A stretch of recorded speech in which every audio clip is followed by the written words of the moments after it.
नमस्कार सभी को। टैगटेल हिंदी में आप सभी का हार्दिक स्वागत है। आज की कहानी का शीर्षक है असली हकदार। एक बार की बात है, एक साहूकार के 3 बेटे थे। तीनों हमेशा अपनी अपनी मस्ती में मस्त रहा करते थे। उन्हें अपने किसी भी जिम्मेदारी का कभी एहसास ही नहीं होता था।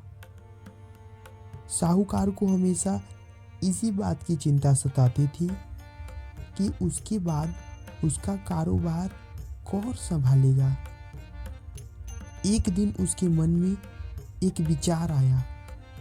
उसने अपने तीनों बेटों को बुलाया और बोला, जो कोई भी सबसे कम पैसे में मेरा पूरा कमरा भर देगा, उसे ही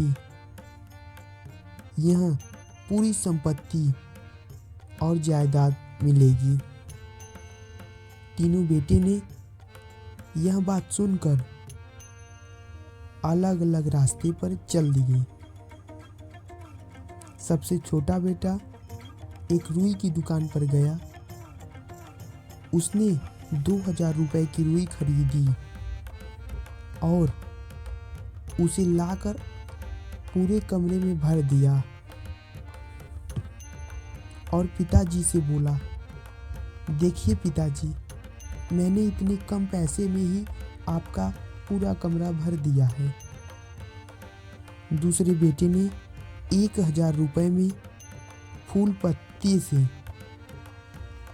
कमरा पूरा भर दिया और जब तीसरे बेटे की बारी आई तो उसने अपने पिता से कहा,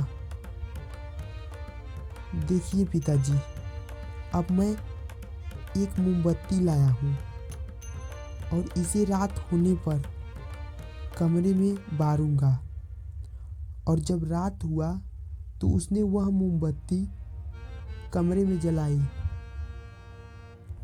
और जैसे ही मोमबत्ती जलने लगी तो उसकी प्रकाश से कमरा का कोना कोना भी प्रकाशित हो गया, अर्थात पूरा कमरा भर गया।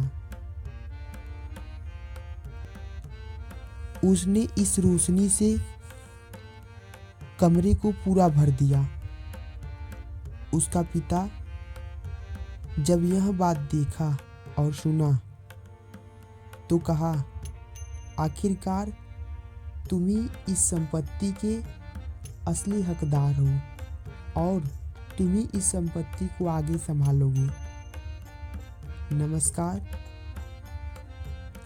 तब तक वेट करिए हमारी अगली कहानी का। धन्यवाद।